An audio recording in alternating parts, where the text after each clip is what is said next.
we're coming to your city. Gonna play our guitars and sing you a country song. We'll all be flying higher than a jetliner.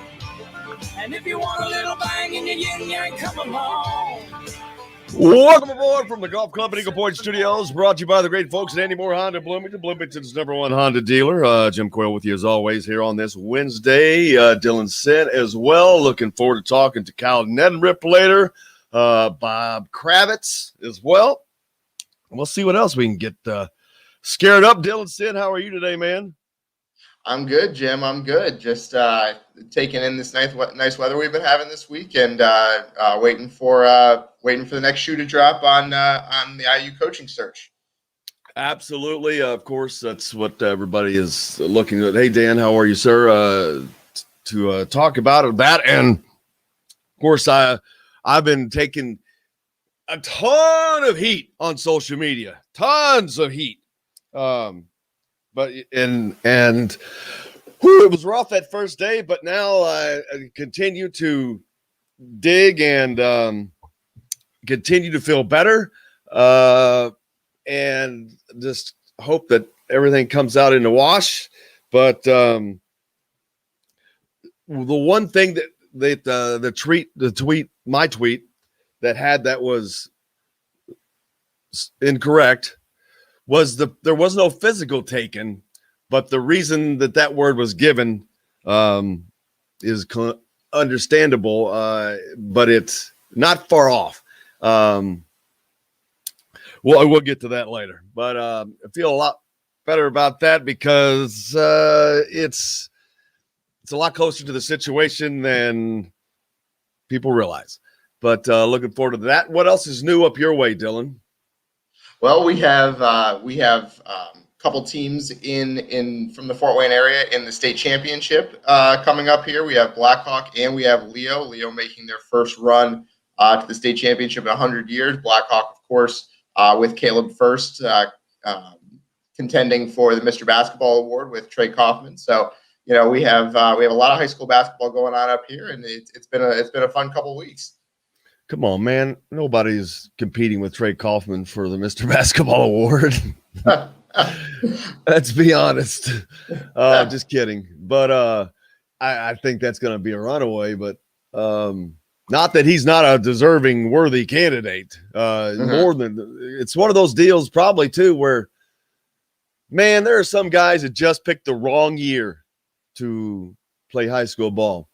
How about UCLA, man? They're Michael Lewis and the Bruins. They continue to roll in the tournament into the Sweet 16. So that was cool to see. How about the entire Pac-12, man? Yeah. I mean, they're, 9-1 in the tournament now? Just absolutely incredible. USC took Kansas behind the woodshed. UCLA is in the Sweet 16. Oregon State's in the Sweet 16. It's been a wild week for the Pac-12, and Bill Walton was right all along. Kept saying it was the best conference in the country. Well, questions already coming there. I didn't expect that one soon. Who do you think the next coach is going to be? Shocker. Man, I'm the last person to ask right now, but no, seriously, I've not been trying to dig information like the deal with Thad Matta. Didn't seek that out. That came to me, and not only did it come to me, the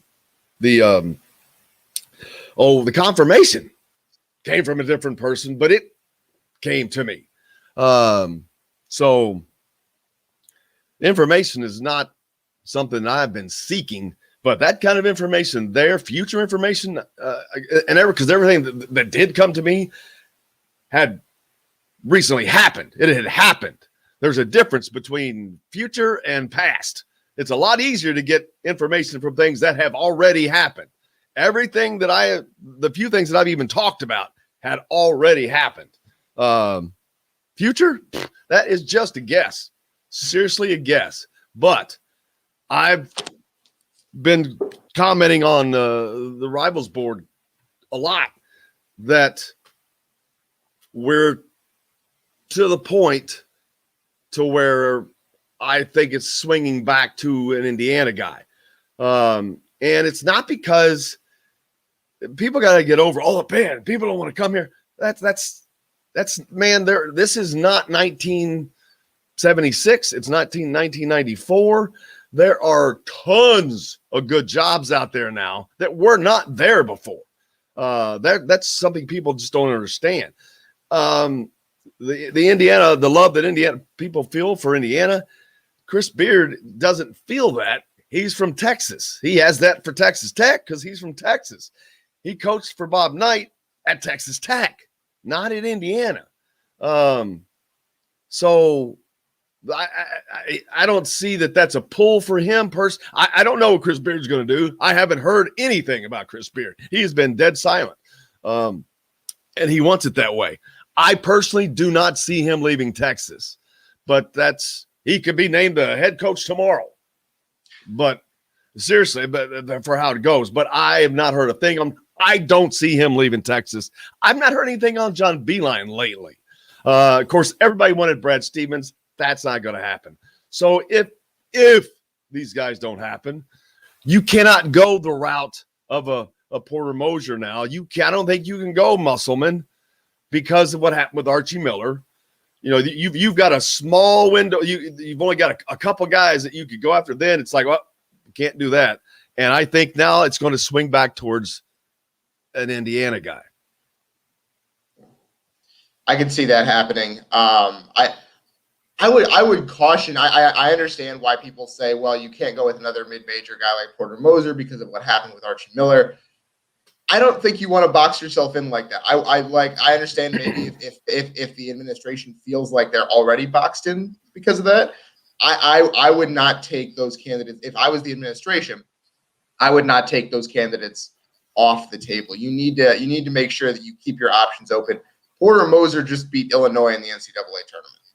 There is no reason that what happened with Archie and him not being the right guy here should distract from the fact that Porter Moser is an extremely good coach. Indiana would be lucky to have him. Same with Musselman, right? Musselman has done a fantastic job and has basically he has that program playing as well as it has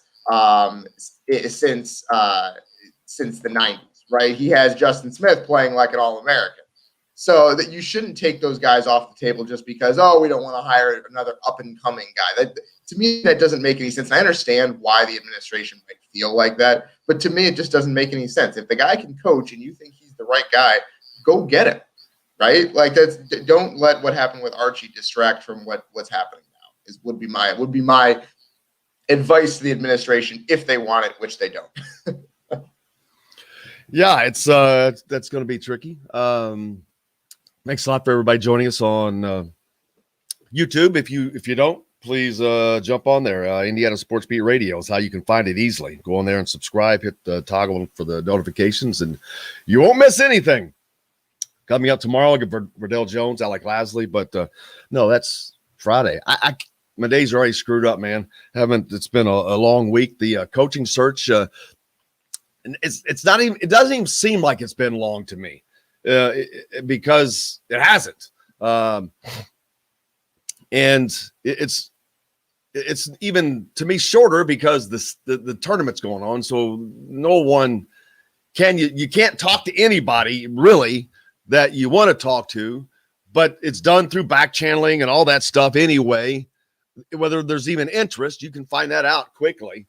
But the guys that there is interest from. That's if they are still active, those are the difficult ones. If Chris Beard that's a difficult one.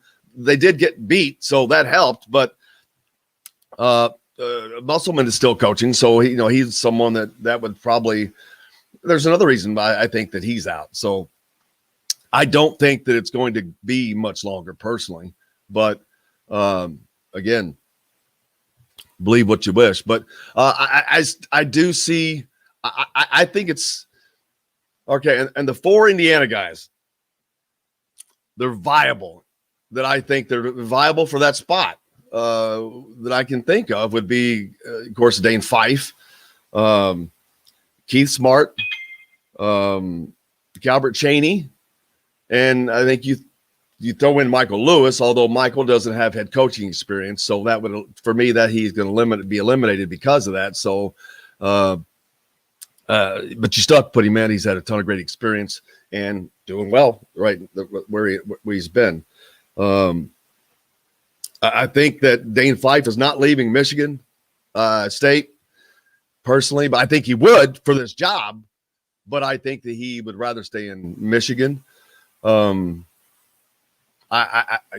Chaney is a name that jumped out to me about a month ago. I held it for a couple of days. I think people remember it. And I'm like, wow, I didn't realize he was an assistant at the Pacers at first. And so then that really got me to thinking, and you see what Juwan Howard has done. And he's kind of along those same lines. He's got NBA cred. He's got NBA contacts.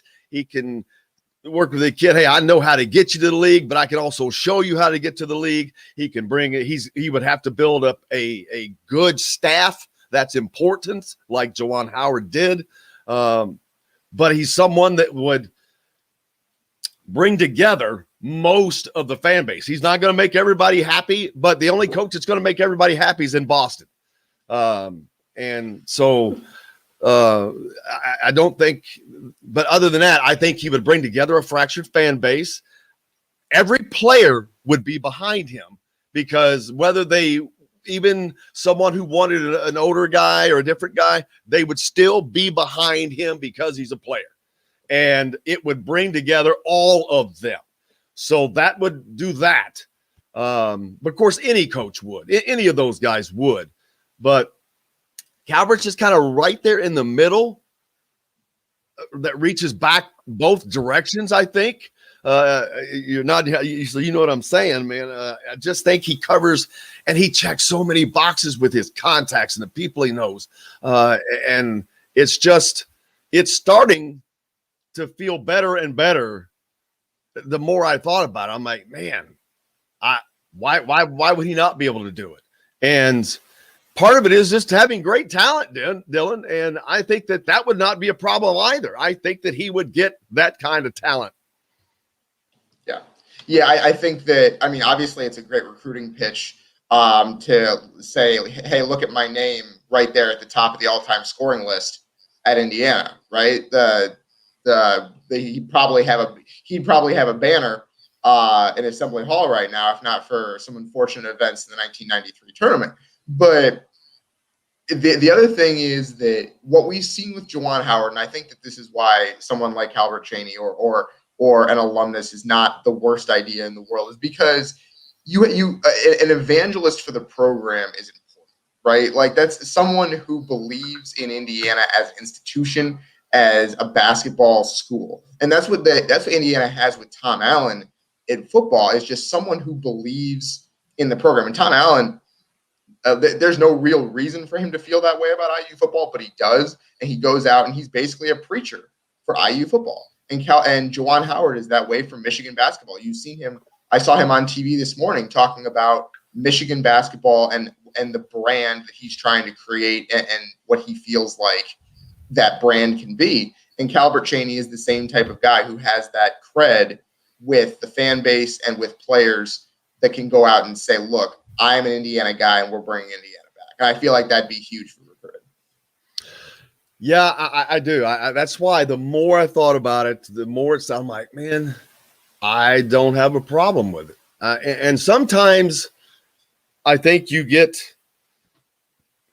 in a position and you do things that wasn't your first option, but it ends up working out better than you thought it would be.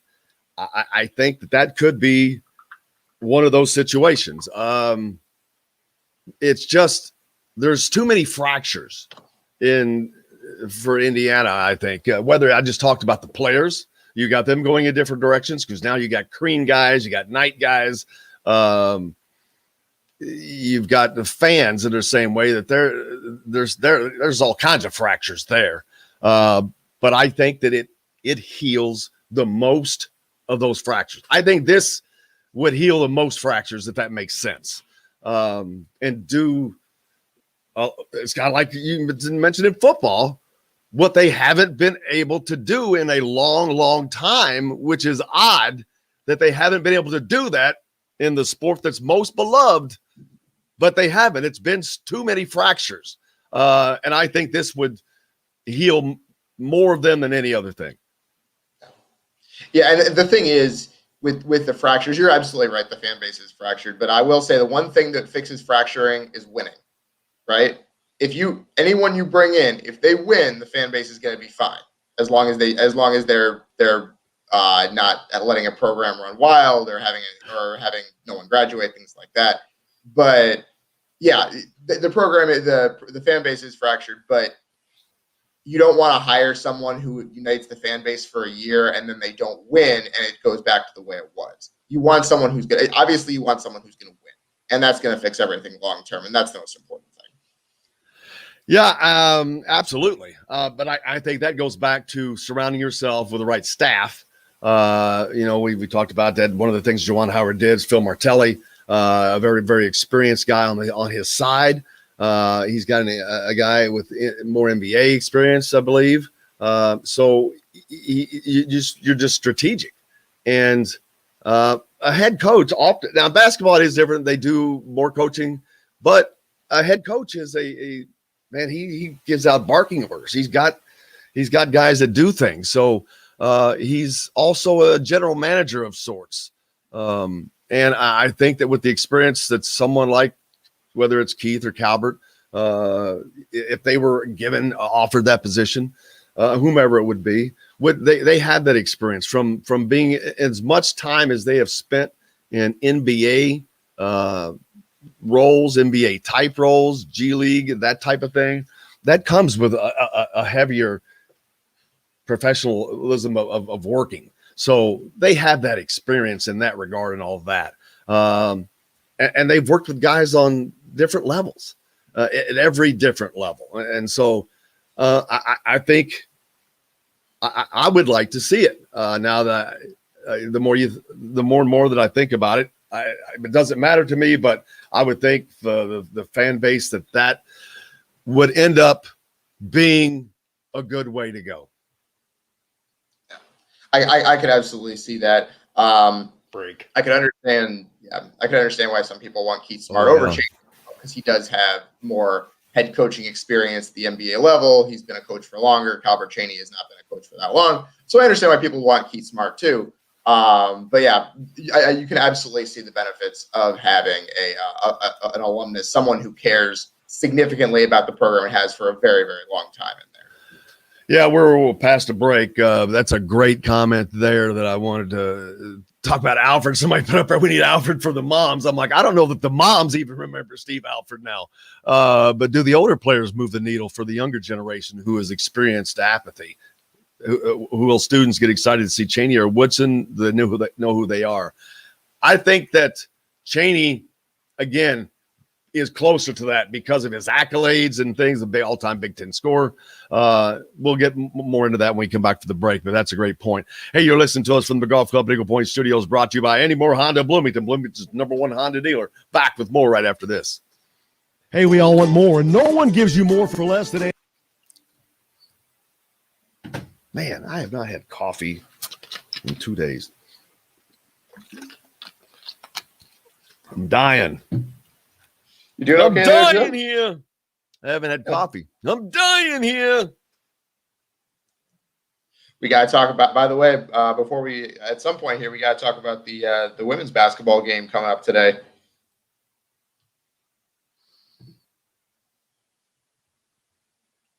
Chance to make the Sweet 16 for the first time since '83.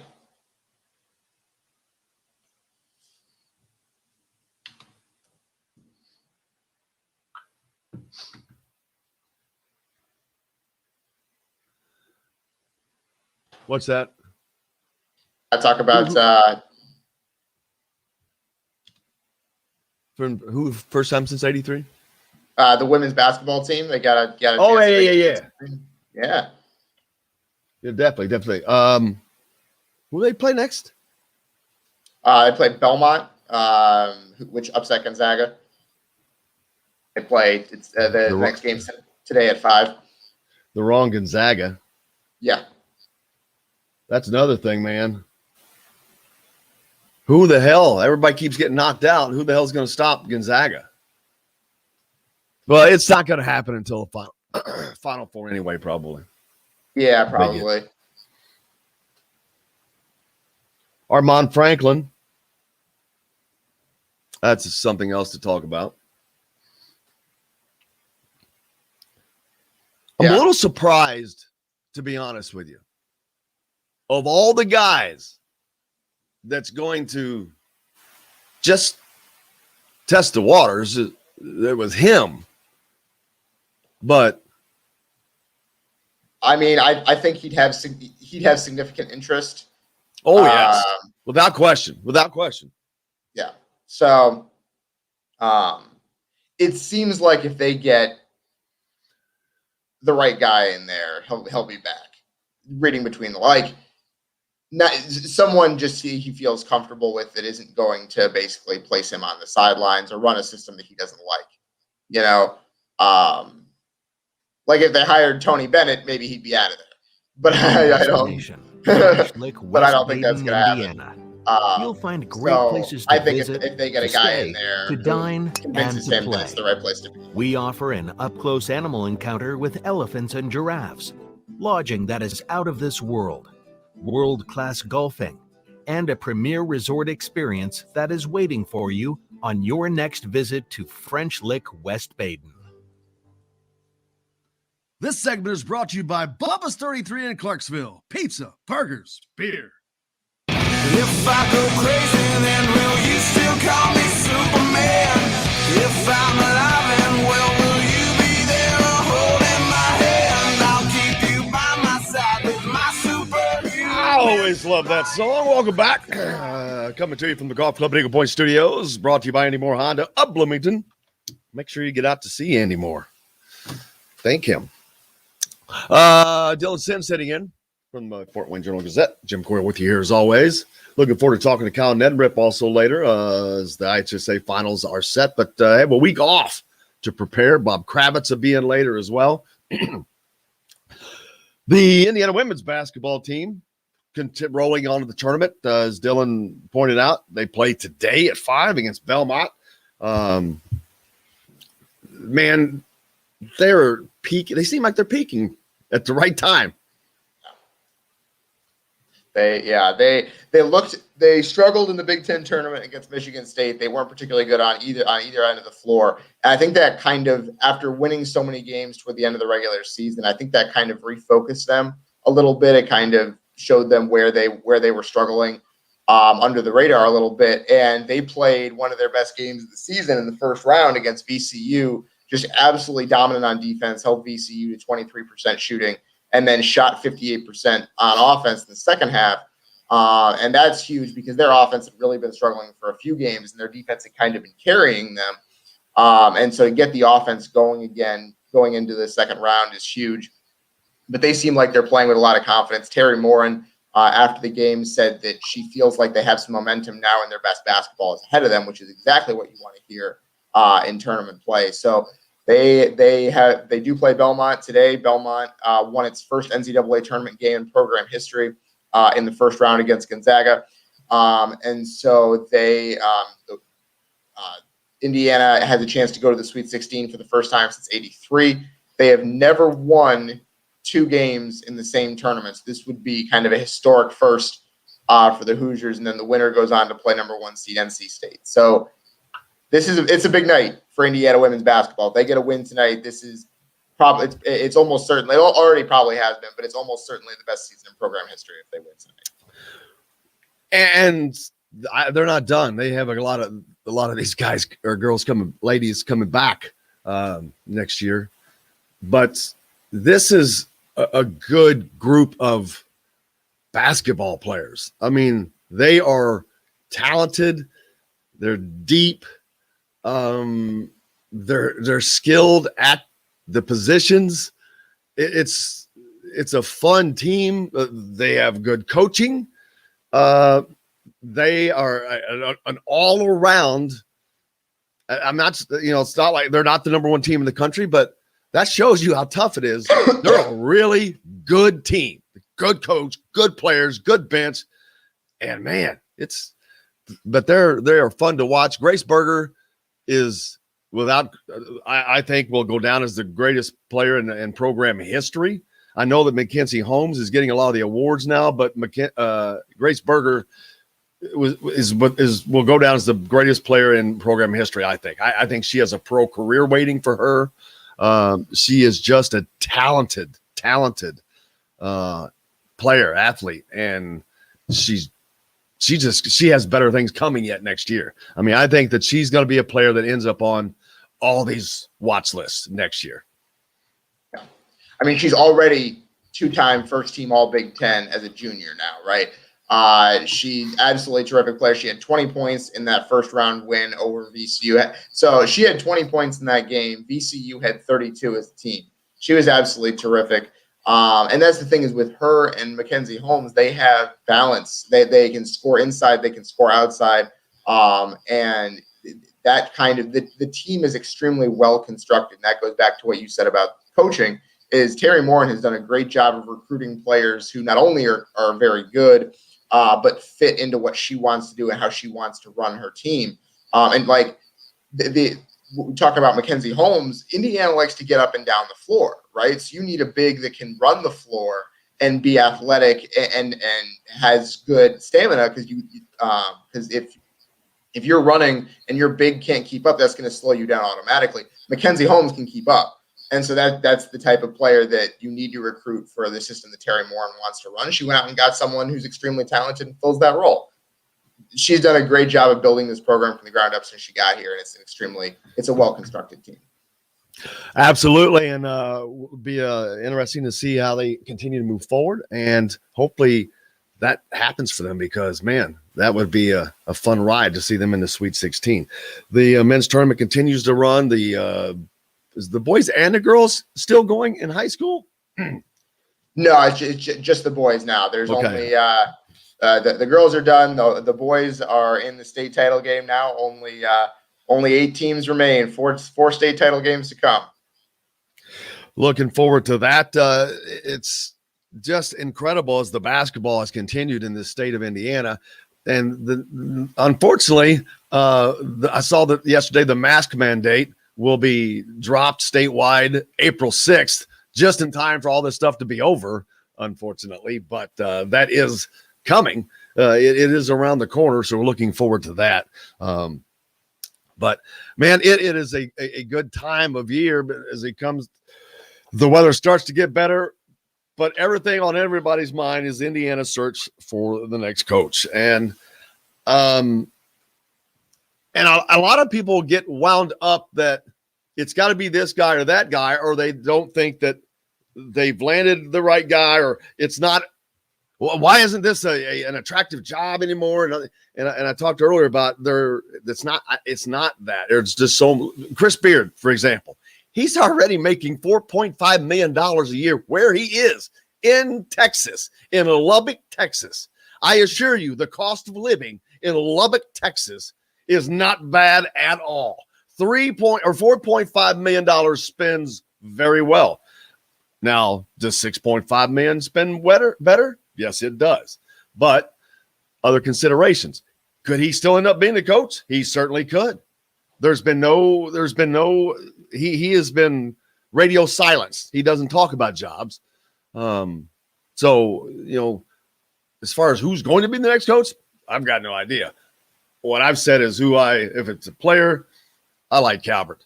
Of the people that are actually available, I haven't heard anything about Beeline lately, Dylan. That doesn't mean anything because Scott Dolson is doing a great job in there, contrary to what people may think, whatever, because of this is, again, don't confuse after information that has come after with predictive type things.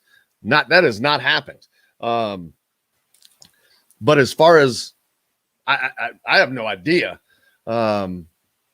who that's going to be, but availability, that leaves very few. And Thad Matta, I will stand here and tell you, he is not going to be the next coach in Indiana. Absolutely not. I don't care what you believe.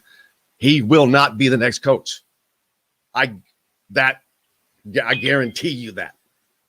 Why do you think I sit here? Because I know there was a slight inaccuracy, and that was it. Everything else, the gist of the story, they met, they talked contract to agreeable terms. He came back. He withdrew. Why he withdrew has something to do with the slight inaccuracy, but I'll leave it at that. He won't be the guy.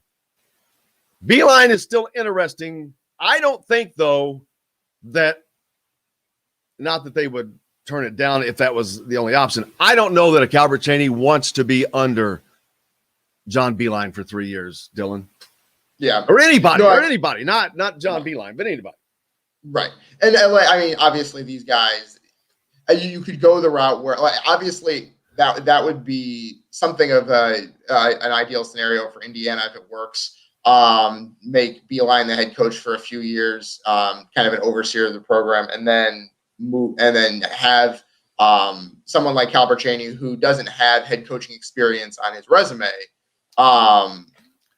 gain some experience, kind of like Dane Fife has at Michigan State under Tom Izzo.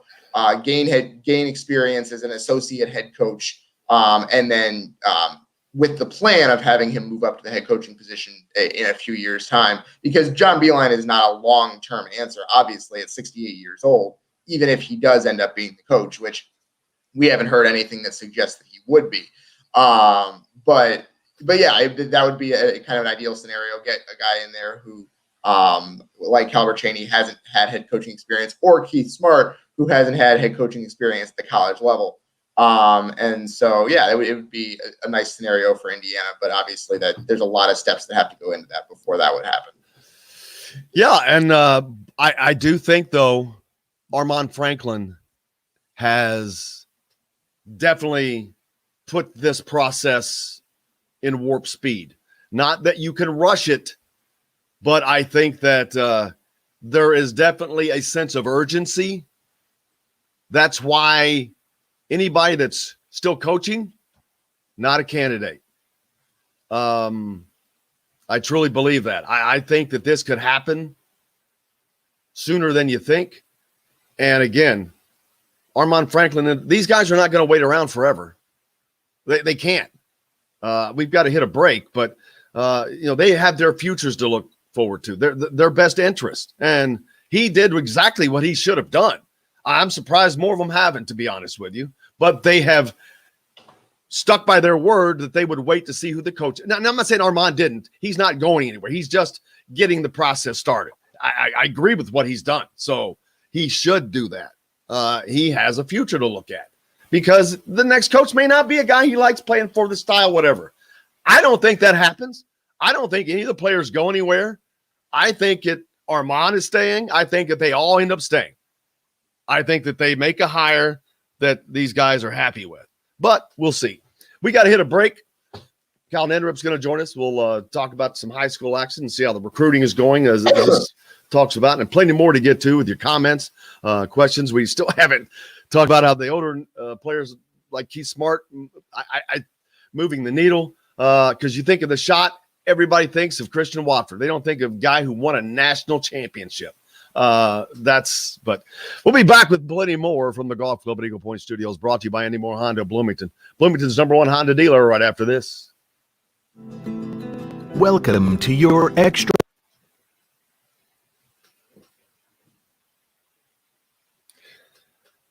Woo!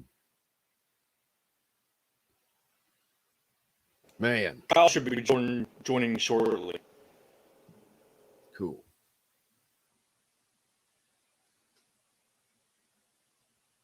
Yeah, man, this sucks.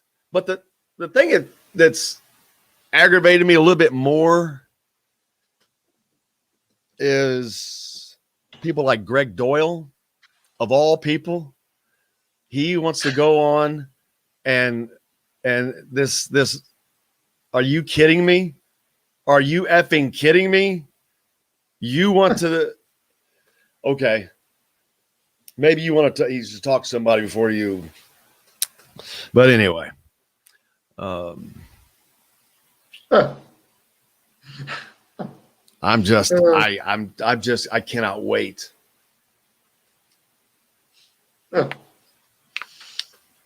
Oh man.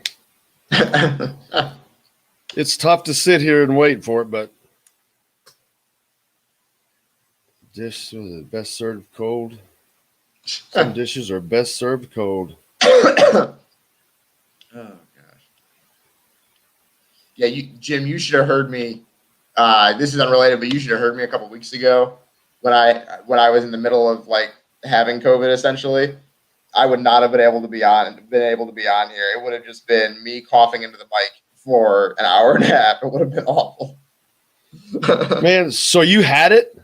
I did have it. Yeah, I tested positive. I think I got it when I was covering one of the high school games. Gee whiz, man. Just so many people there without masks, man, unfortunately.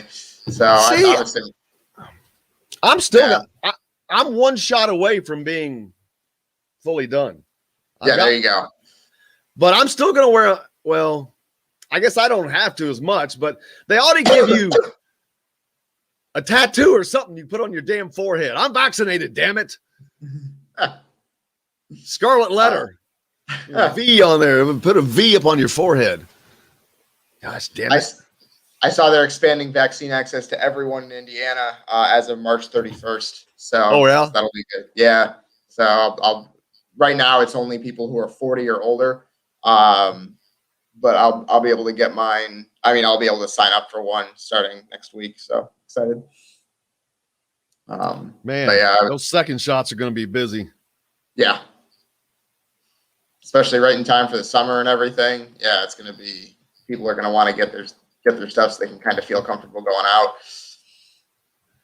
enjoying the weather. I know they're trying to get a lot of people in here because the Tin Caps, the minor league team starts May 4th, and they would love to be able to have big crowds at those games.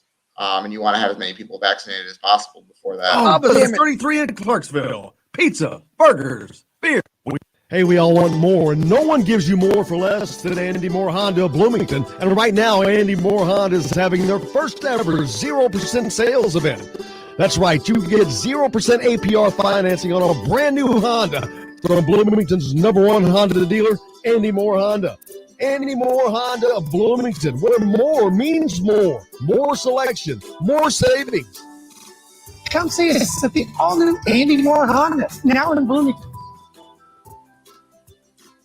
Today's guest is brought to you by Reynolds Family Dentistry of Sellersburg. You need $1 million smile for those championship photos, and that's exactly what you'll get with Reynolds Family Dentistry.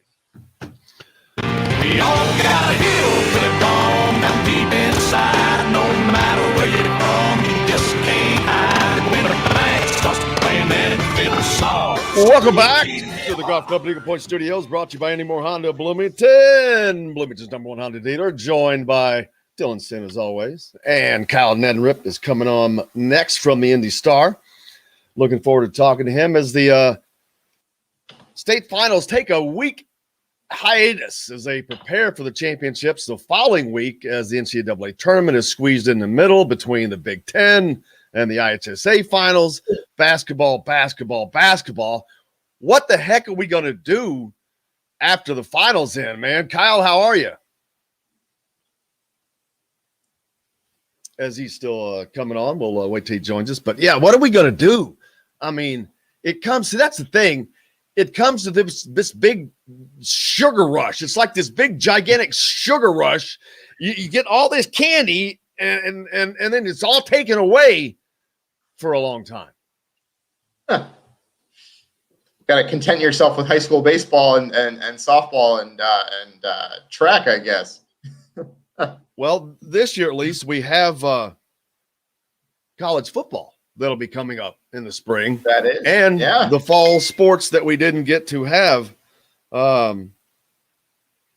So yeah, it's got a lot to carry us through. Still waiting to get to Kyle. Can't hear him yet, but yeah, there's just a ton of going on there, and the fact that they get this week off, I wonder what that's going to be like. I wonder how that will alter whether it's one team who has one guy who needed an extra week to get better. But I wonder if there will be any change at all, if it brings about change to the finals. It'll just, I don't think it's something that would ever be known, but it's curious as to what that could be. And it's definitely different because it's giving teams a chance to kind of rest and recuperate, even if no one's actually injured and trying to recover. It's just a chance to rest and recuperate and get yourself kind of back to 100% without all the nicks and bruises that go around with a deep tournament run. So every team is going to be at full strength or just about, and it's going to be kind of best on best, and you're going to go out and see who has the best team, and it's going to be great to see the end of a long season that's been just kind of different than every other season that's come before, especially after not crowning a champion last year. So it'll be exciting to get those 4 title games in, and there's some really good matchups. The big talk, of course, was set around the 4A matchup, a grudge match between Carmel and Lawrence North. Carmel kind of surprised Lawrence North early in the season, knocked them off. You've got CJ Gunn, IU recruit. That's another thing to talk about, but on one side. And then you've got this Carmel team that just keeps plugging along, man. They're just – and, boy – that's the exact Bloomington South hung around for a long time against Lawrence North. They were leading that game till late. As a matter of fact, I don't think Lawrence North took their biggest lead was just a couple of points. South had them down by 8. I think that Carmel is too balanced for them. I think Carmel is going to beat them again, but we'll see. That's just They've got the best player. Lawrence North has the best player on the floor with CJ Gunn. So it's going to be a back and forth no matter what, because we've already seen from the first match between them. Yeah, and then that's obviously CJ Gunn is the best player on the floor, like you said, and that's going to make it interesting. I'm not sure how accurate right now it is to call him an IU commit, because he's kind of like Armand Franklin, where he's waiting and seeing. He has committed to IU, but he committed to Archie Miller, so we'll see how things play out with that. The new coach is going to have to re-recruit him, but yeah, he's an extremely talented player, great scorer, and a good defender as well. He plays well on both ends of the court. But Carmel they are a very, very good team. They went through the number 1 team in the country to get here. They beat Homestead. So they already kind of conquered that dragon, the team that was undefeated during the regular season. So they're playing with a ton of confidence as well. And as you said, they did go to overtime with Gary West in the semi-state. So they have some experience as well. They beat Lafayette Jeff by 1 in the regional. So they have some tournament experience in close games as well, and that could help them down the stretch. All right, we'll see if Kyle can join us later. If not, we'll get with him next week. But of course, we've got a week before that happens anyway. So most people are wanting to talk about everything else anyway. On the basketball side, anything else that's the seeding issues with the NCAA, the tournament. I kind of laughed earlier about the Pac-12 and the Big 12, but really there are some seeding issues that have really played havoc on this tournament. While it's cool to see upsets, it's not cool to see a tournament turned on its ear. And this tournament was turned on its ear partially because of this seeding situation. Right. And that's part of it. We've seen, obviously I read yesterday that the combined seeds of the top 16 teams is 94, which is the highest it's ever been since the tournament expanded to 64 teams in 1985. So obviously it's kind of a historic Sweet 16. I will say though that I think we got Kyle on there. Oh, we do have Kyle on. All right. Hey Kyle, how you doing, buddy? Hey guys, how are you? Oh, doing fine, man. How's it going with you? Good. Sorry about that. I just having trouble getting internet access today. No worries, man. I bet this has been Has this been the busiest time ever for you with all that has been in Indy at this time?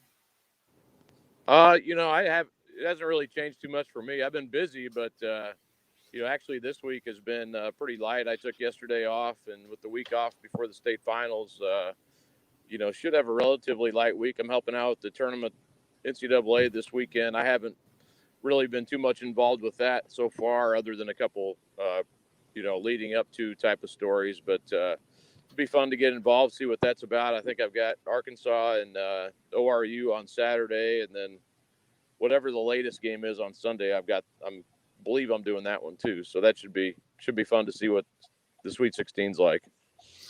We were just talking about, of course, the big matchup is Lawrence North and Carmel, and I listened to the Bloomington. I couldn't get down there in time to Seymour, but I listened to that Bloomington South Lawrence North game, and man, South was not only in that game for a long time, they were leading that game, and they actually let it go at the end. And for that reason, I just think that Carmel they've beaten them once.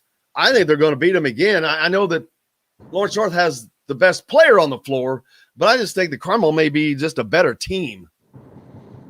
Yeah, I mean, they handled them really, the first time around. I think it ended up being a 13-point game, but, it wasn't even that close. And it was probably the best I've seen. And Carmel didn't even have Brian Waddell that game. He was out with an ankle injury, and that was one of 5 games he missed. It was kind of interesting. The very next night, Carmel went out and lost to Fishers by 1 point. It was a Thursday, Friday situation, but they really handled Lawrence North. They play, they play a style that made it, tough. They play really good defense. And also Lawrence North, I think they were kind of ripe at that point to lose a game. They had so many comeback wins and kind of living dangerously. I think that was their first loss, and I'll dive more into it, before we still have 10 days until that game. But I think it'll be a really LN. It's not a great matchup for them necessarily, but I think they'll play better this time around. I think it'll be a closer game. And give Bloomington South credit. That's a good team. They're better than I know. J.R. Holmes does a great job, and he gets rightly so a lot of credit for getting the most out of it. He certainly got the most out of that team. I don't think anybody expected them to get to the semi-state, but they have good players too. And Joey Bamba is a better player than people around the state probably realize. And he made it tough. He burned Lawrence North early in that game by getting his shot off quickly and put them in a hole, and they had to dig out of it. Lawrence North's used to digging out of holes like that, and they did it again. But I don't think they can do that against Carmel. They can't fall behind like that and try to play catch up against a team that runs its offense so well and just plays probably better man-to-man half-court defense than just about anybody. So it's a tough matchup for LN. They have to make some threes. That's kind of a key for them is who's gonna hit those threes and kind of loosen things up a little bit, and then they can play more of their style. But that's a key, and they're going to need to be able to knock down outside shots. Caden Beatty is very unheralded player for them, and he hit 3 of them against Bloomington South, and those were all huge for them. So if they can do that, and Shamar Vance will hit a few, and CJ Gunn, they need to get him going again too. But I think it'll be closer. I think it's a game that'll go deep into the fourth quarter. If Carmel gets, if they get Will Leary going, he was a big key to that first time they played each other, and he was on fire. And if that happens, they're going to be in trouble again because it's hard to combat guys coming off the bench and just going off. So it'll be a fun matchup. The teams know each other well, so I think that'll kind of add to the a little spice to that game. Absolutely, the Fighting Learys. This is the last of the Learys, by the way. Yeah, I'm glad you brought that up. This is the last of the Learys, huh? Yeah, and Will, he had I remember, that before that game, kind of he was looking up to his dad's, his Indian All-Star, there at Lawrence North. All those All-Stars jerseys are there right up on the wall, or their numbers with the jersey, and I remember seeing him kind of looking up at it before the game, and then man, he was locked in. He did a great job that game, and Carmel's like that. They've got some guys who, sometimes don't always play a lot off the bench, but they'll come in and burn you. And those guys have to be ready. They don't always play a ton, but when they get their opportunity, if you're ready, you're gonna play a little bit, and if you hit one, maybe you're gonna stay in the game longer. And that's what happened with Will in that game, and he did a great job, kind of leading the way in the second half of that game for Carmel. Yeah, I was talking to Dylan earlier about it's going to be interesting. I wonder. I don't think that it'll ever come out or be determined, but this extra week, I wonder if that changes anything. If there's a team that somehow benefits, that there's this one guy that extra week helped them, and man, it changed what it could have been. But probably not much at all. But it would just be curious to know if it changes anything in the outcome. Yeah, I asked the coaches at the state finals media day on Monday, how do you handle it? How do you, maybe, and it's not, I don't know if it's all that interesting, I think most teams are taking this week a little bit lighter, and then next week they'll kind of be a regular week of preparation. I know Fort Wayne Blackhawks doing something a little different. They're actually going to have an inter-squad scrimmage on Friday. And, and they do a lot of that. I've watched their practice before, and they do a lot of that anyway. But, they put different scenarios on the board. I think a lot of teams do that, and they have their second team basically will have advantages over the first team. And, it was funny to watch. I did a story on Mark Davidson, who has cancer for, their coach at Blackhawk Christian, really good guy.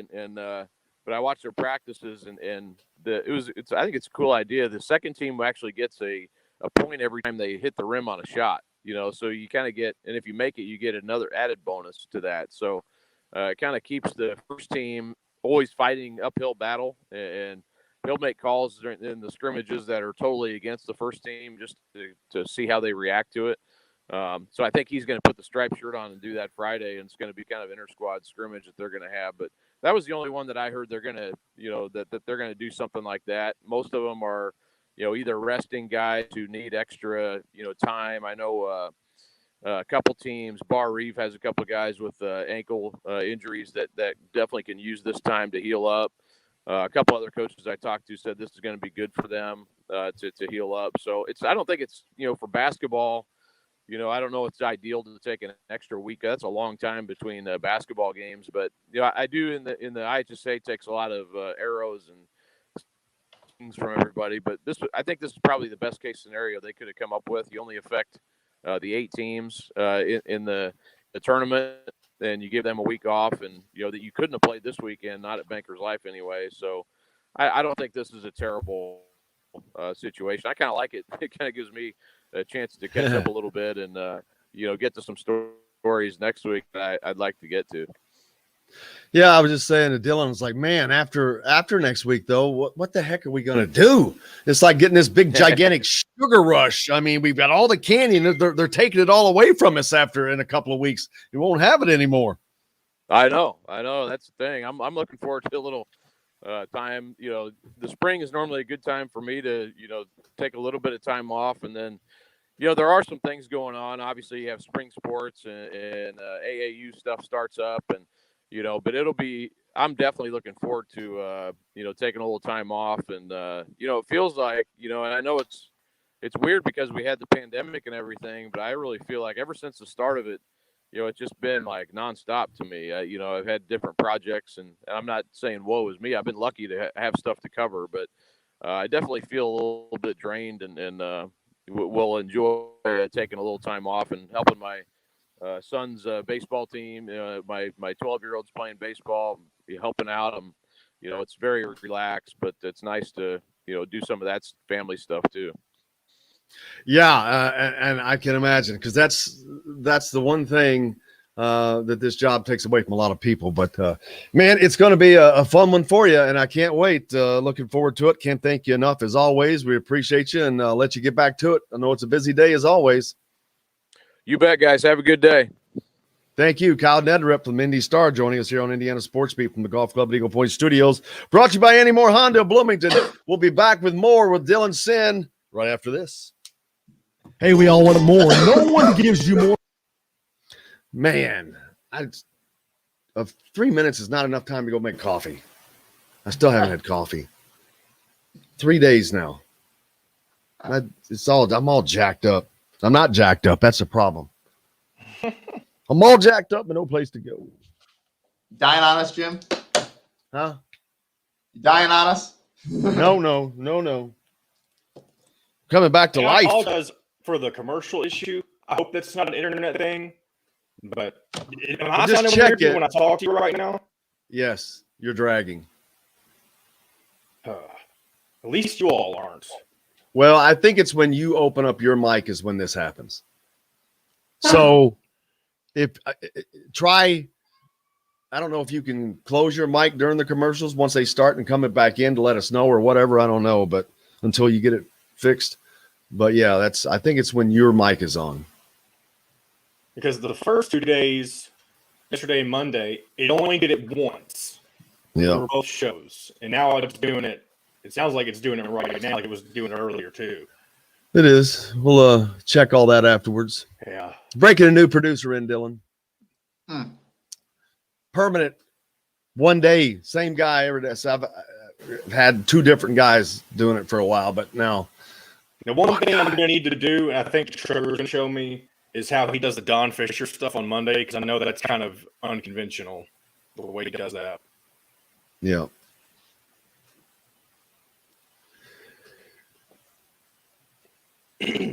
Just and when it comes back to commercial, drop out as soon as you can. Yeah, do you even want me to do the bump music? Yeah, keep it the same.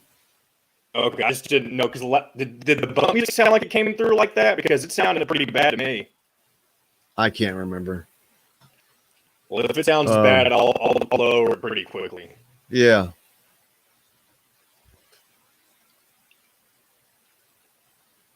But I'll mess with that after the show today. And one solution I might have is I can sit closer to where the router is. Right now I'm in my kitchen, and our router is in a guest bedroom.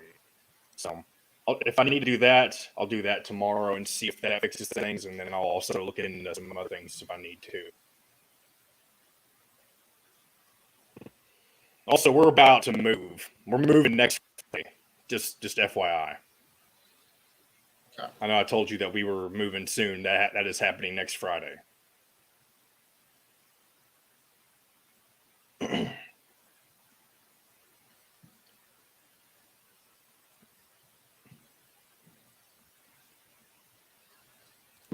Welcome to your extraordinary See, it sounds better destination, now. French Lick, West Baden, Indiana. I have no idea. You'll find great places to visit, to stay, to dine, and to play. We offer an up-close animal encounter with elephants and giraffes, lodging that is out of this world, world-class golfing, and a premier resort experience that is waiting for you on your next visit to French Lick, West Baden. This segment is brought to you by Bubba's 33 in Clarksville. Pizza, burgers, beer. Look into the mind's eye, there's nowhere to hide. I lost it, color lines. Whispers from afar. Welcome back to the Golf Club at Eagle Point Studios, brought to you by Andy Moore Honda, Bloomington. Bloomington's #1 Honda dealer. Jim Coyle sitting here with you, and Dylan Sinn as well. Mark Emmert meeting with players, some of the NCAA players in regards to name, image, likeness. They wanted to meet during the tournament, but he won't do that, and they're not happy about that. But he is meeting with a group after, and that's another thing. He was trying to control who all met with him. They wanted to just be a bigger group of players, and he was wanted to be like 3. So it's kind of weird that Mark Emmert is fighting this so much. You would think that he would kind of embrace it and want to reach out to these guys. And it's already, to me, that gives a feeling of, no, let me keep control of this. Let us do. They're already giving that indication to me by doing that, by trying to control every little thing of it. Yeah, I think that's part of it. It seemed for a while that he was kind of on board with the name, image, likeness issue. It seemed like he kind of accepted that that's where the sport was, or the college sports was going. And I don't know if he's changed his tack on that or not. But the the issue has stalled. It seemed headed for passage a few months ago, and then it stalled, and you have to wonder why that ended up happening. And so that there's questions about that and why it hasn't passed yet. And so, yeah, it's good that he's meeting with these players, but he obviously is not meeting with them under the terms that they would like.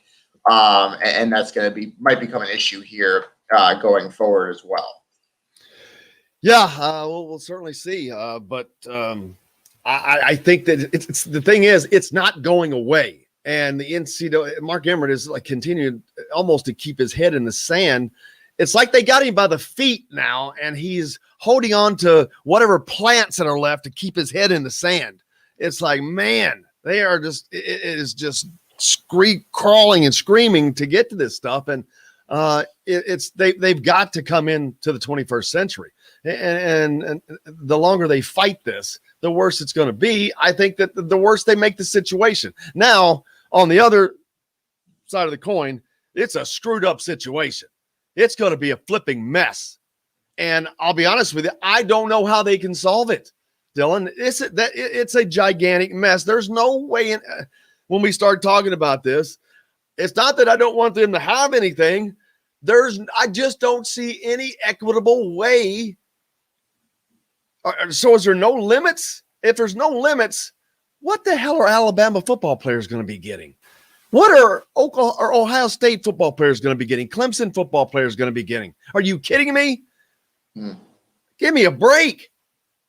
Every car dealer around is going to have them being their personal spokesman for $100,000 if you're a good enough player. I mean, gee whiz. That's just a few. So it's going to be a Pandora's box. They've got to come up with something, but that's why the more you fight it, the harder I think they make it on themselves. Yeah, I think that's true too. And I think we'd be remiss if we didn't mention that part of what these players who want to meet with Emmert, part of what they're protesting as well is the inequitable treatment between the men's and women's NCAA tournaments. I think that's because that's something that they have mentioned as a significant issue. And Mark Emmert has agreed to meet with men's players, Isaiah Livers of Michigan, Geo Baker of Rutgers among them. But they wanted women at the meeting, women's basketball players, and he has not agreed to that. I'm reading a letter here from the players that says, from our perspective, it's difficult to imagine any higher priority you have at this time than addressing concerns that are at the core of state and federal college athletes' rights legislation. And the NCAA's ongoing discriminatory treatment of female basketball players in its tournament. Can you please explain what you will be doing over the next 2 weeks that is more important than addressing these matters? So that's basically after he said he wouldn't meet with them until after the tournament. That's what they responded. But we'd be remiss if we didn't mention that in addition to the name, image, likeness issues that have popped up here, that they want answers as to why the treatment of men's and women's basketball players, the NCAA tournament, has been different at certain points, and they've made it more equitable after kind of some social media backlash with the weight that many of our listeners probably saw the weight room issue where the men had an entire weight room in their hotel in the bubble, and the women had one rack of weights and a couple machines before the NCAA kind of changed course. But yeah, those are definitely issues that these players are concerned about as well, and they want equal treatment for the women, which is obviously an admirable tack for these men's basketball players to take, because the treatment of women doesn't affect them, but good for them for thinking about the other players besides themselves. Yeah, and I'm shocked, to be honest with you, that Mark Emmert would do that. That is probably the most shocking of all, especially in today's culture. Are you kidding me? How in the world does he think that's going to fly? Yeah, there's no way in hell that's going to go anywhere, man. But now that's a whole other Pandora's box, because the men's side and the women's side will not be equal. And because there are not going to be the women's stars. I mean, now that doesn't mean they're not going to get paid, because they could have friends that have companies that, hey, but But there's going to be a big difference between people wanting to have the men's side, but you cannot ignore them. My gosh, how in the world does he think that's going to happen? That's just I cannot believe for 1 second that he would do that. But it's Mark Emmert we're talking about, and that's the thing with the NCAA is like there are so many times where I wonder about the NCAA. How do you not see how bad if nothing else, how bad the optics on this are? And they constantly just seem like they don't care or don't kind of even have any foresight about what the optics are going to be and how bad they're going to be. And this is one of those situations where it's like, how do you not see how bad this looks? Even if your intent is benign somehow, how do you not see how bad this looks? And that's a question I've asked about the NCAA so many times over the years, and they don't seem to ever improve on that front. Yeah, and it continues to be a burr in the NCAA side that is not going to go away until they deal with it. And now it's difficult. It is difficult right now because of the pandemic that we're still going through, the loss of the incredible financial loss. The last thing they want to talk about is giving money to other people. I understand. But it has to happen at some point. But see, that's the thing. Like I said, they've made it worse on themselves. Had they addressed this before, we wouldn't be here. Players were getting a stipend, whatever, and actually they do. But additionally, they should have dealt with it before they didn't, and that's what happens when you let it build up. But now, I was getting worried that we could possibly. Would you ever worry that there could be any kind of a protest at the Final Four? I mean, it wouldn't shock me, right? Especially after what we saw with the NBA earlier this year, with the players kind of organizing essentially a walkout in the middle of the season. I think that kind of woke up a lot of people to the idea that these players have power. And so it wouldn't surprise me if it happened. I still think these teams care too much about playing in the Final Four for that to happen maybe this year. But if this continues to go unresolved, they know that they have power to kind of upend a lot. And I think they've kind of woken up to that fact gradually over the last decade or so. And what happened with the NBA really kind of threw that into sharp relief. And so it wouldn't surprise me if it happened. And they would probably get some immediate results. At the bare minimum, they would get people to sit up and pay attention. Well, and that's how it starts, I guess. Getting back to some of the questions, we'll get back to those in a minute as you guys have been flooding it, and we'll hit those up. Bob Kravitz is going to join us a little later today than normal, so he'll be here at 10:30, but he had to come on late. But you don't have to stay on, Dylan. But past that, if you can't. But he had to come on late, so that's why he's on later today. So we'll be going on through 10:30 with Dylan. But hitting some of these questions up I guess we'll go ahead and take a break now, and we'll hit those when we come back. So keep your questions coming into the Andy Moran hotline, and we'll be back to the Golf Galore City Boyd Studios right after this. Hey, we all want more, and no one gives you more for less than Andy Moore Honda of Bloomington. And now it sounds fine. I know, that's what I was saying earlier. It's like it glitches out for about 10 minutes, and then it's all good. That's odd. It is really weird. Odd. Tomorrow I'll go sit in my guest room where the router is, and we'll see if that fixes things.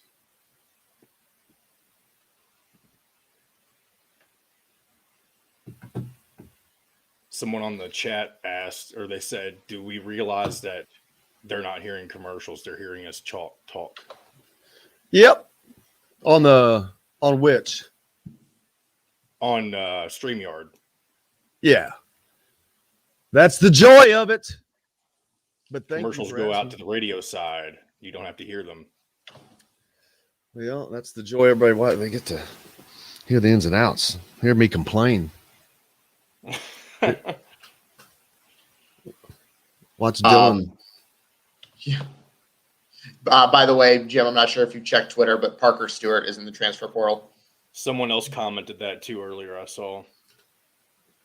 I did not see that yet. Thank you. Gotta text Elliot.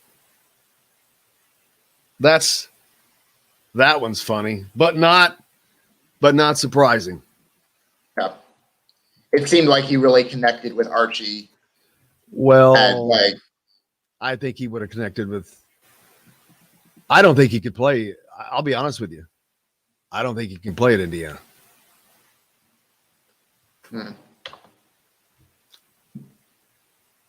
But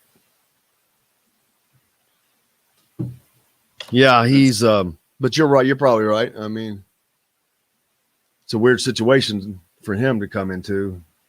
It stinks for him. Jeff Goodman says they'll still consider Indiana depending on the coach, but looking for a spot to play this year.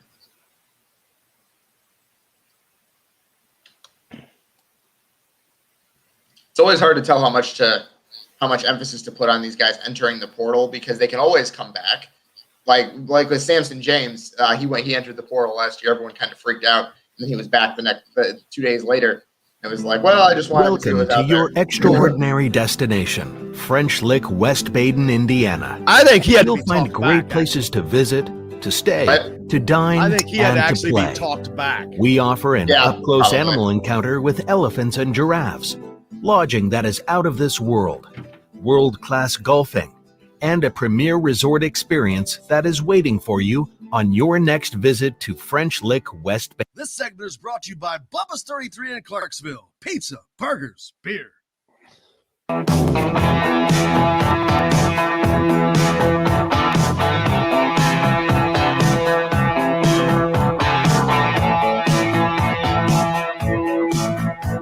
Welcome back to the Golf Club at Eagle Point Studios, brought to you by the great folks at Andy Moore Honda, Bloomington, Bloomington's #1 Honda dealer. Dylan Sinn sitting in with me, Jim Coyle with you as always on this Wednesday. I've had a lot to talk about. Got more to talk about now. Parker Stewart's in the transfer portal. Not a big surprise at all to me. Didn't play, which was really surprising that he did not play at all last semester. I mean, the team needed shooting horrifically, and I cannot I know that his dad had passed away previously, but most times when that happens, people play when there's the funeral and all that. So that's how they want to get through it. So it's hard to see, which everybody's different, but it's hard to see that it would take an entire semester for that. So I think that there's something else there. But I'm not surprised at all to see him going. I'll be honest, I don't know how much he was actually going to play at Indiana, but we'll see. But no, we won't see. But yeah, and again, as always with the transfer portal, we should emphasize that there's a possibility he comes back depending on the coach. It's not that he's officially transferring; it's that he's out there exploring options. Other coaches can contact him, et cetera, et cetera. Those are the usual disclaimers with the portal. But yes, it's another sign, as we talked about Armand Franklin earlier. It's another sign of the kind of the urgency of the coaching search. As you said, Jim, you cannot rush this. You need to make the right hire and the best hire for the program. But you do need to be mindful that the new coach, is going to have to re-recruit the current team first. And I think that's the other important thing about this season in particular, because of the pandemic. And there are so many players in the transfer portal right now that could help Indiana. And Indiana needs to go out and be recruiting them. And every day they don't hire a coach is a day that those guys are getting contacted by other coaches and not getting contacted by Indiana. And so that getting players in the transfer portal is going to be vastly important this season, especially for a team like Indiana that kind of needs to be rebuilt from the ground up and doesn't have a whole lot coming in. They have Logan Duncombe coming in 2021, and that is it. So they have some scholarships open that need to be filled. They need to rebuild the talent on this roster, especially with Al Durham deciding to leave, it seems like. So, and possibly Joey Brunk as well. So they need to get a coach that can recruit and will start recruiting immediately. It is not going to be, well, let's take a couple of weeks to get my bearings. As soon as they hire a coach, he's going to need to start recruiting his own team and in the transfer portal immediately. And that kind of adds urgency to the whole thing. Yeah, like I said, I think that Armand Franklin really kicked this into warp speed yesterday. You can't rush it, but you got to go quickly. You've got to get to where you can navigate now, like you just said, because there are things that you got to get to. But it's a tricky thing. Scott Dolson is doing his due diligence as quickly as he possibly can. And he will make the best decision that he can. I do. I'm not one that blows smoke. I have confidence that he is going to make the best hire that they can make, because I know that the effort he's going to put in, that he is putting into it.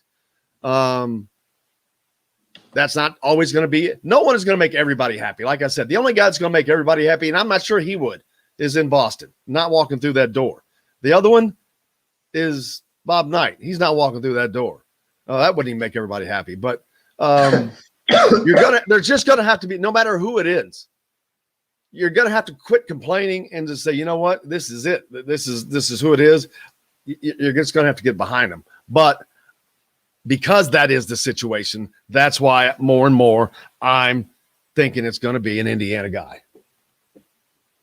Yeah, I can absolutely see that. And Dolson, Dolson made the first major decision of his IU tenure was deciding to get rid of Archie and then going out and finding the money to do so. And he was able to navigate that and do it in such a way that they didn't have to pay anything from university coffers to get to move on from Archie, which needed to happen clearly because it wasn't working.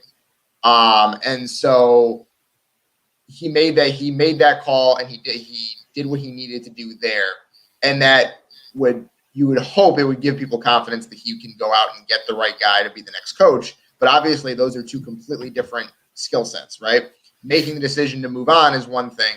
Finding the right guy is the next thing. And you'd hope that he had some people in mind when he made that decision to move on from Archie. But there's no guarantee that the people he had in mind were also interested. There was mutual interest.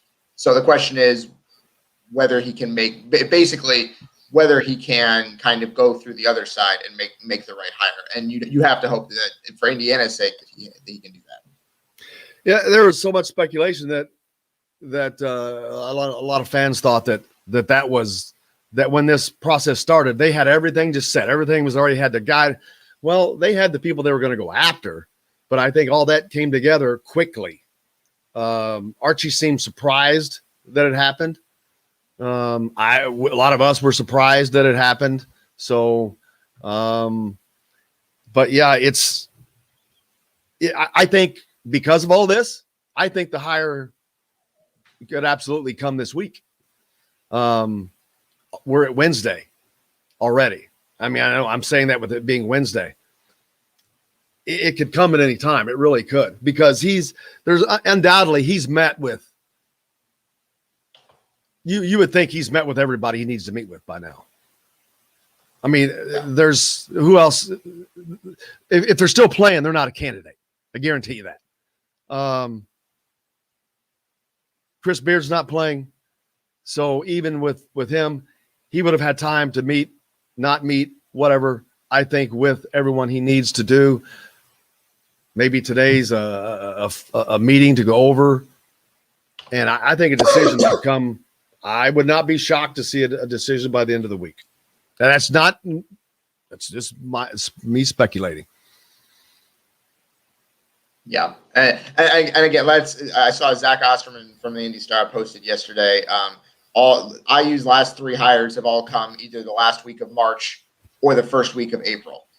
So the last three basketball coaches. So this is around the time where it normally starts to get done. I would assume in the next week or so here you'll have someone coming. And And so, yeah, then the real process begins. The hire is one thing. You can win the press conference. That's great. But then you have to go out and you have to recruit. You have to make sure that the players that are on the current team are on board, and the players that are in the transfer portal believe that Indiana is a viable option for them. And that's going to be the key going forward.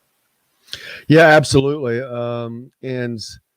But reuniting this fan base may be just as important as anything. It has been so fractured for so long. And that's the amazing thing, that it has stayed as powerful as it is.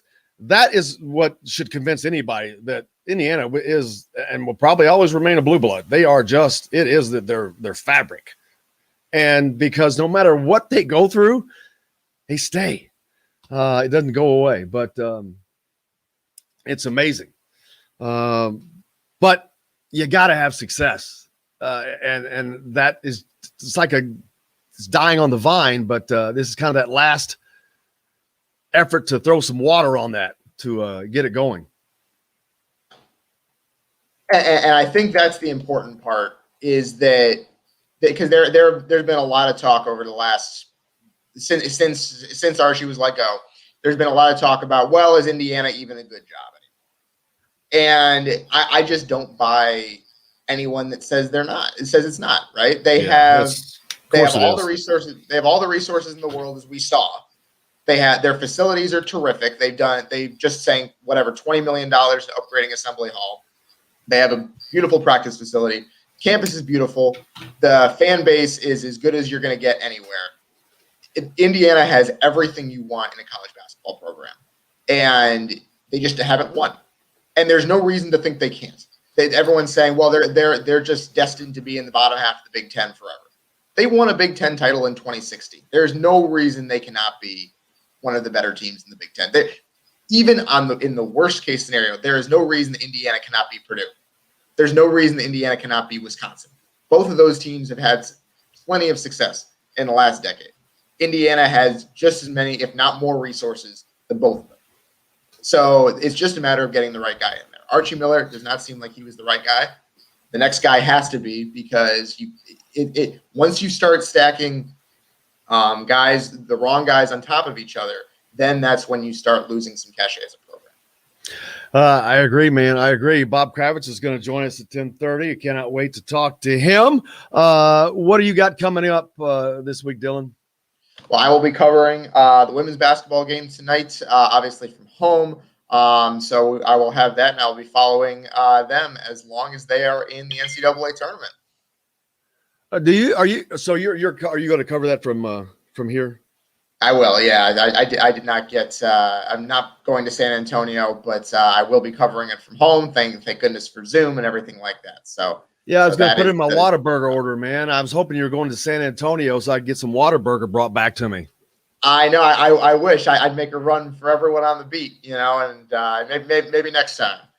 A run for the border. But as the coaching search continues, I'm telling you, I think that. But before we talk again, Indiana will have its next coach. Any thoughts guesses on where you think that they may go? Just guessing. I think that if Chris Beard is interested in the job, I bet it would be him, but there's no guarantee that he is. And if it's not him, I think they move on to someone who's an alumni, like you said, like a Cheney or a Smart. I think that's probably where they're at right now. Yep, I think that's how it's going to go too. I just put that up there that Chris Beard is Vegas's favorite right now for the job at 2-1, and he had another right below it. Vegas does not have a single IU guy on their list, so interesting to note. But yeah, we'll see how that goes. Beard, Drew, Beeline, the top C. Drew is out. There's no way to me that Drew is an actual candidate, personally. But I look forward to talking to Bob Kravitz about that. I can't thank you enough, as always, Dylan. Look forward to it, man. I hope you have a great week and go out and kill it. Enjoy the rest of these games. Absolutely. Thanks, Jim. Thanks for having me on. Always glad to spend some time with you.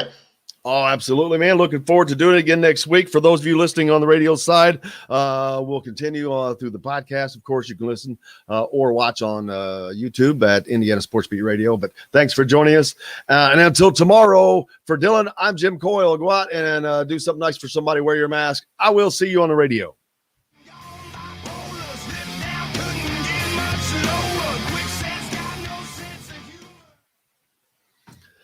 Thank you, sir. All right. I will let you talk to Bob. Bob, I have to go, but nice to see you. Good to see you. All right. Talk to you guys later. Hey, Bob. How are you? Welcome in, Bob Kravitz from The Athletic. Bob, how's it going, man? It's going well. Can't complain. I've been better. But no, yeah, I had, of course, been a busy week for you. Man, all of this tournament going on here has got to be like manna from heaven for you as a writer, because there's so many storylines. As difficult as it is to get around to cover this stuff, but man, so many storylines. Yeah, it's you're right, manna from heaven.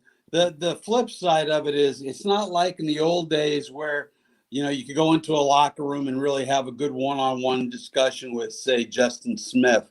Instead, I'm trying to work out a one-on-one phone call with Justin. So there are some limitations without any questions, but it's still a lot of fun to cover. Of course, the Indiana basketball coaching search continues to move forward. The only name that has really taken himself out officially is Brad Stevens, of course, the person that everyone would like to see in. But Chris Beard has been radio silence, doesn't talk about jobs. And so zero speculation on whether or not he has interest in the job. It is all just speculation on, whether he would leave Texas or not. And that's what it would be based around. But it's a heck of a job. But I don't know that he would, but we'll find out. I think it ends up being a non-Indiana guy. Yeah, Beard's making a ton of money at Texas Tech. I think it's 4.75. 4.5 right now, I think. Yeah, so he's he's a Texas guy, and he may be a guy who is waiting for Shaka Smart at Texas to be fired, which could happen any day now after they lost to Abilene Christian in the first round. So, look, I think he should be a hot candidate, but I don't know. The Thad Matta stuff, I never felt strongly about. I maybe you disagree with me. I don't think it's important they get an IU guy. I don't. I get the best coach. Mike Krzyzewski went to Army, not Duke. Bob Knight went to Ohio State, not Indiana. You look at, John Wooden went to Purdue and not UCLA. You don't need an Indiana guy. But if the best person for the job happens to have some Indiana bona fides, that's great. But, right now, to me, Chris Beard has got to be their number one candidate. And we'll see where it goes. I have no earthly clue. I've heard rumors. I've heard Beeline rumors. I think Beeline would be an interesting concept. But right now, we're just, Dolson's keeping it very low key, and he should be. Yeah, I've never heard anything like predictive, like I've said. Anything that I have heard, the very, very, very little has been after the fact. And the thing with Thad Matta that I put out there was definitely one thing that we were given that was incorrect, and the reason why it was incorrect, I understand now, but the information I was getting, that they did meet, that they verbally spoke contract terms to an agreeable finish. It talked about everything that there would have been to talk about, but that he came back, and for whatever reason, I have a reason, but he on his reasons decided not to pursue the job. Okay. So that is the corrected version that I am looking forward to putting out. But that is what I was. the whole thing with him failing a physical was not the physical part was the incorrect thing, but yeah, the reason that information was relayed to me is there was one word that should have been different. Okay. I think we said he didn't pass a physical. Mm-hmm. I'll leave it at that. So there was that. Other than that, stand behind that they met, that he was going to be the next coach at Indiana. Okay, that surprises me a little bit because Thad was on his last legs as a coach not so long ago, and he's only, I think, 53, 54. But that surprises me a little bit. I don't know how excited the Indiana fan base would be about Thad Matta, even though he's got the bona fides. I mean, he's from near here. He's had great success at Ohio State and wherever he's been, Butler. That surprises me just a little bit. But if you got it, you got it. Is it someone that they thought they could have just got a couple of years out of, like if they could have with John Beeline? Well, Beeline's 68. Yeah, I mean, this guy, Mata, I believe is 50. I know he's only 53, but I meant with his health that were they only looking at him maybe for that to tutor as a head coach tutor of sorts. Yeah, I don't know that Indiana really wants to be in that position. I think they want their guy for the long-term future. I mean, they don't want to be sitting here 4, 5, 6 years from now having to go through this process again. I agree. And Chris Beard is, of course, the biggest name that I guess you would say is out there. But he's played it very, very smart. He said zero. I mean, there's been zero talk about other than just the names that we throw out there. But yeah, I mean, I think Indiana fans would love that, but that's a part of the Bob Knight, but he's won. But I just don't, man, it's just going to be a hard get from he's divorced and his children live in Texas. Right.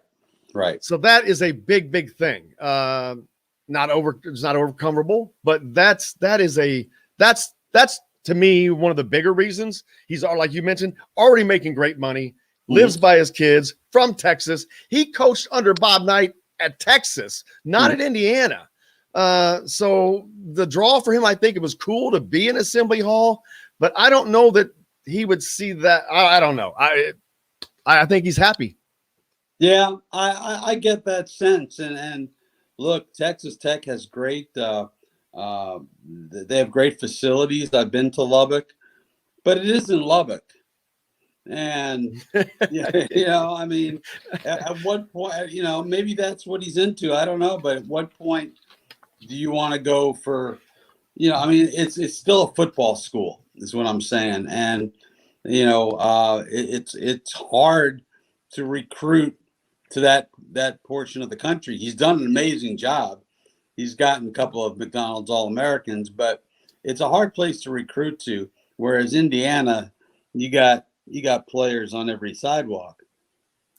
Let's see. Anyone concerned about some of the programs' lack of morality from the super team using the transfer portal? Yeah, we saw that Parker Stewart went into the transfer portal this morning. Oh, really? After Armand Franklin went in yesterday for Indiana. But Armand is supposedly testing the waters, waiting until the new coach comes in.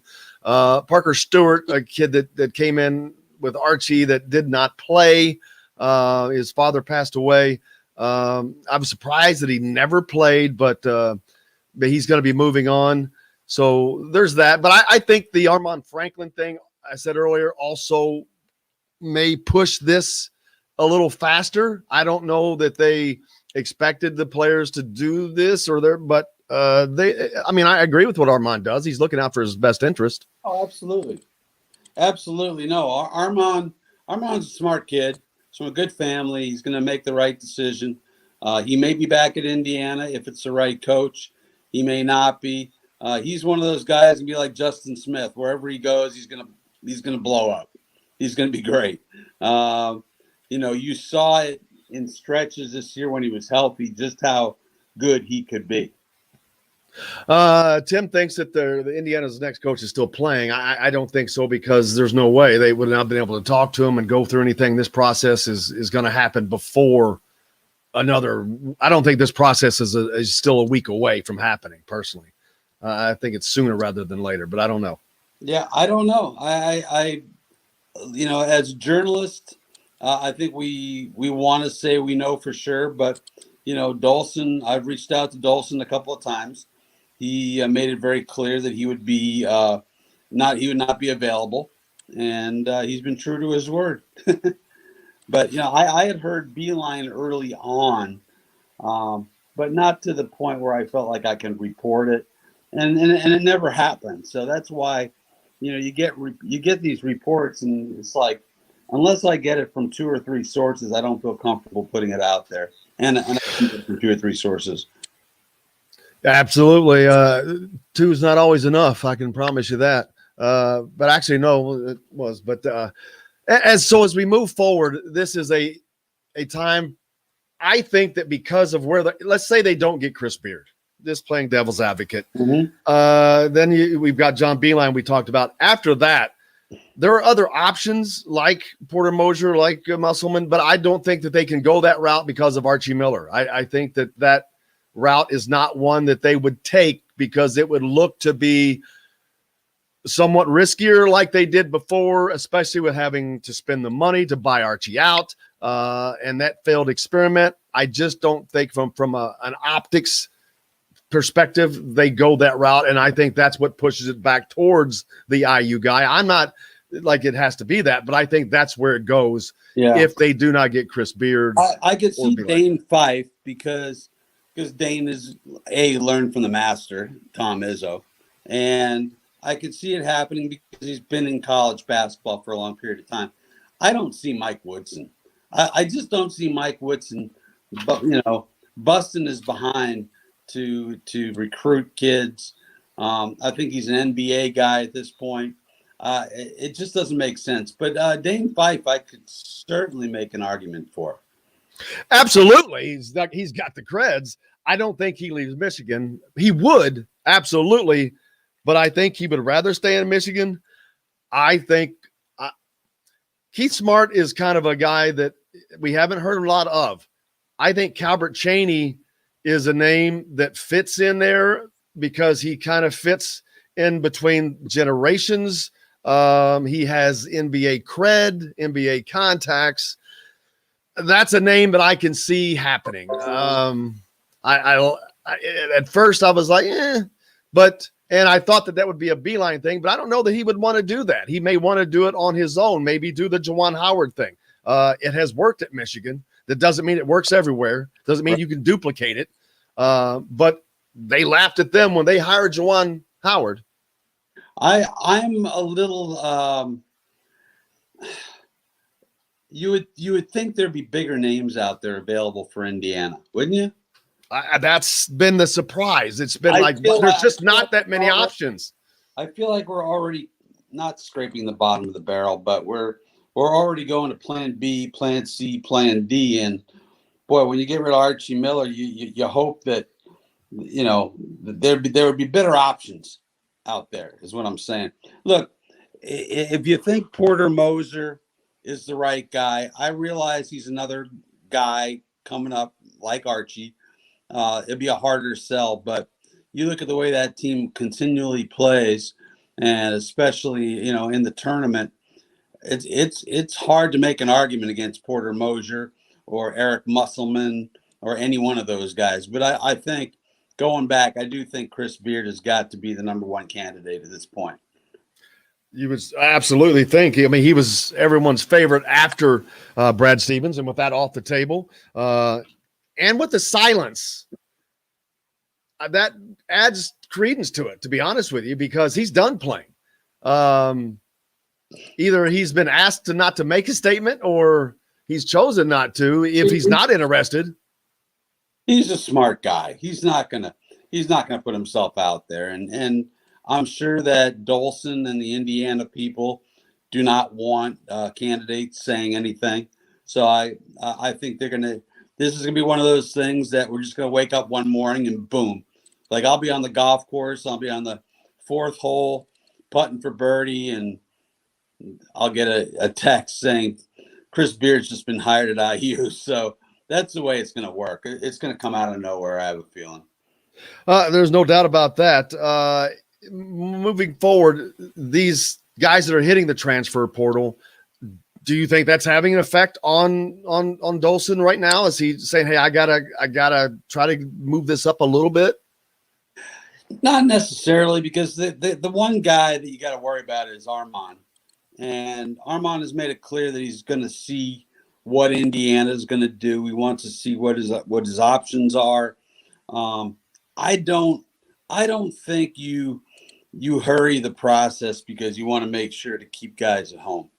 I really don't. And so I think they're going to do their due diligence and take their time, take as much time as they feel like they need to take.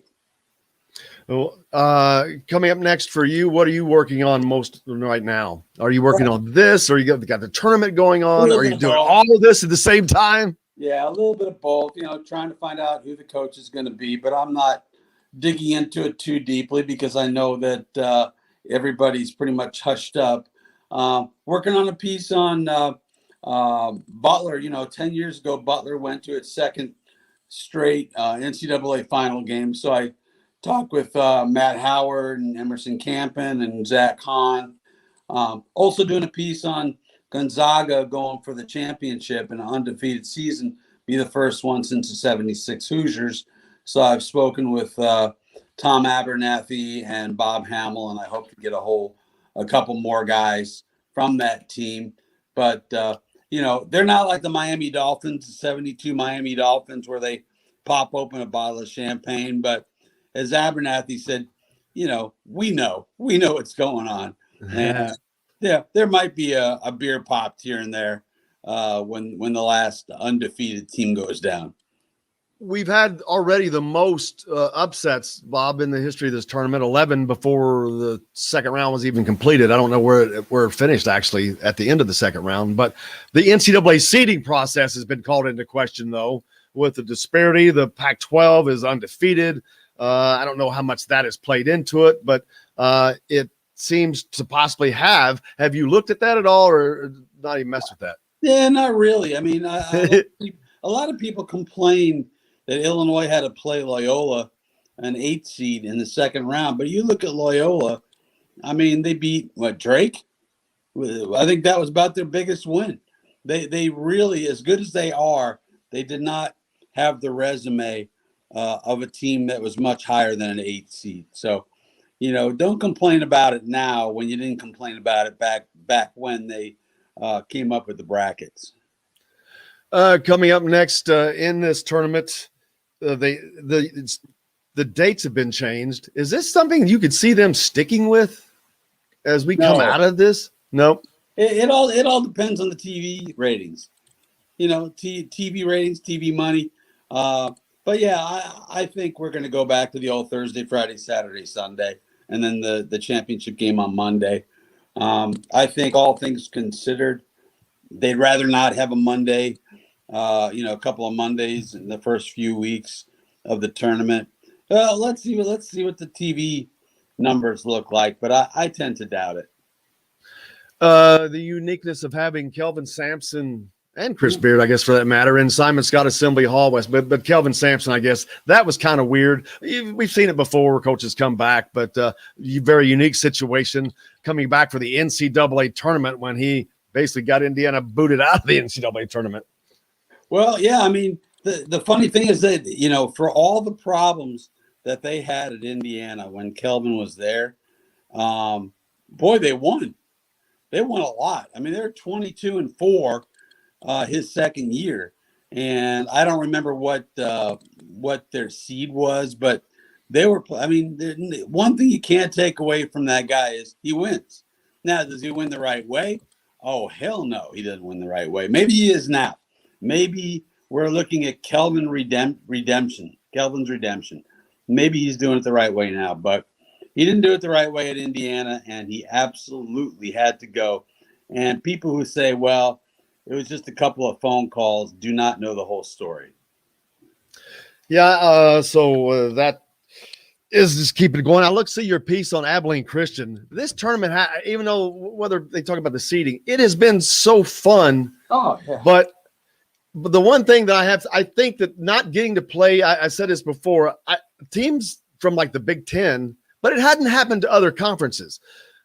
So not getting to play those pre-conference games, playing those other styles of teams and all that, and only playing the Big Ten teams, I thought hurt them. But yet these other conferences are not having this problem. They're not having this problem. You know, I mean, by the way, that Abilene Christian game was as much fun as I've had in this tournament. I was at the game, and you know, I was watching the first half, and I reached out to Miles Turner, who's a Texas grad, and he said, "Hey, man, you know how this second half is going to go. You know how this game's going to end."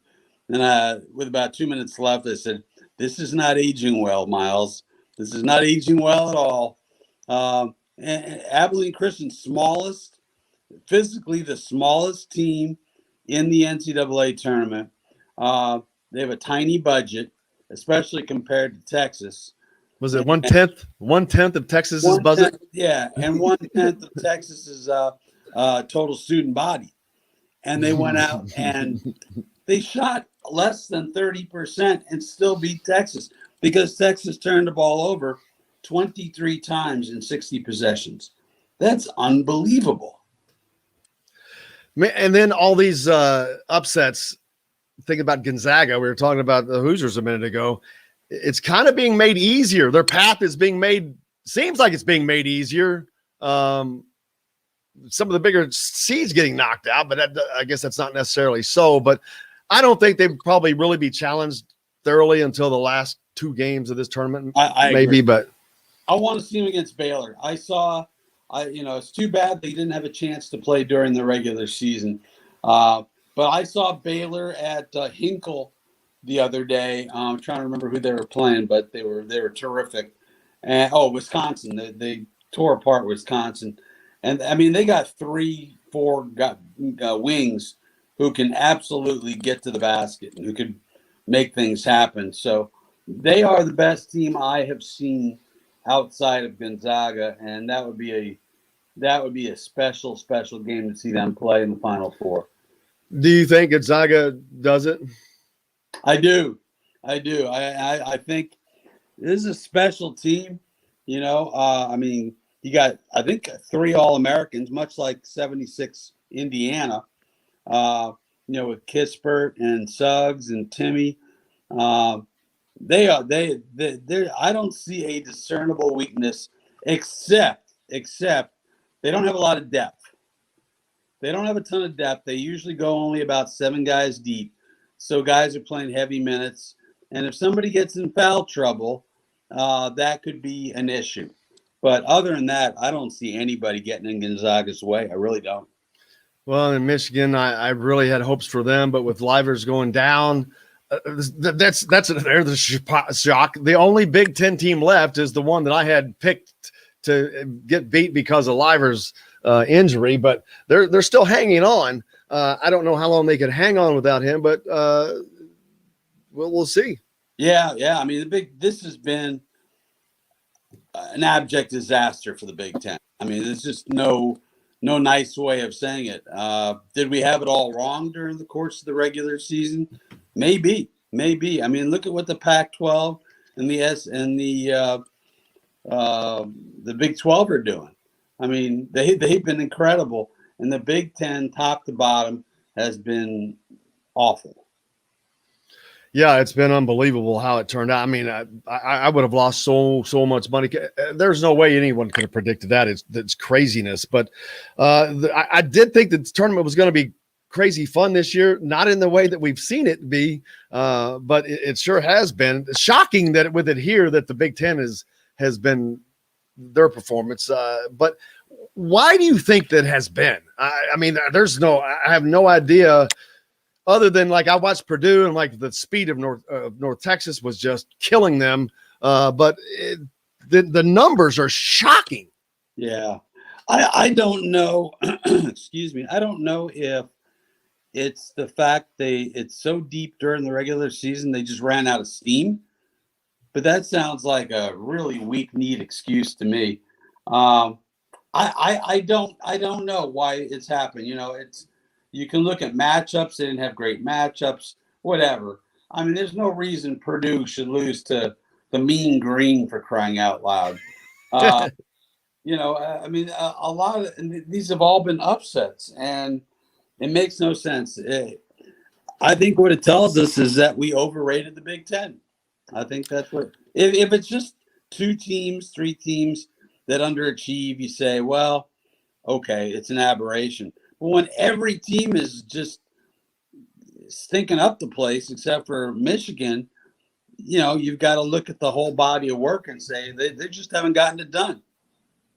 Yeah, I was able to watch a lot of games through the year, through the season, staying up later, and man, I kept watching the Big 12 games, and they were just every one of their games were just fist fights back and forth, and I'm like, man, those 6 teams at the top, or 7 teams, whatever it was, they're all really battle tested and hardened, and I kept seeing because they kept having these 1-point games. And the Big Ten, you'd see teams good teams beating another good team by 15, 18 points a lot. And I'm like, wonder why that's just kind of odd. But one of the things that stuck out to me, and I mentioned it several times, that the Big 12 teams seemed hardened, but it's the Pac-12 that has jumped out of nowhere. The league that we all poo-poo all the time. Right, except for Bill Walton.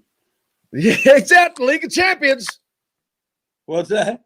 The League of Champions. League of Champions. Sorry, you got a little growl excited on your end, but the League of Champions. His Final Four actually includes 5 Pac-12 teams. That is the best thing I've heard today. That is the best thing that I have heard today. Yeah, I think we lost Bob there, but hopefully we can get him back. Try to get him back so we can say goodbye to him, John. But that is the funniest thing that I heard today. Bill Walton has 5 Pac-12 teams in his Final Four. Only Bill Walton. That is great, though. Oh, man, that's hilarious.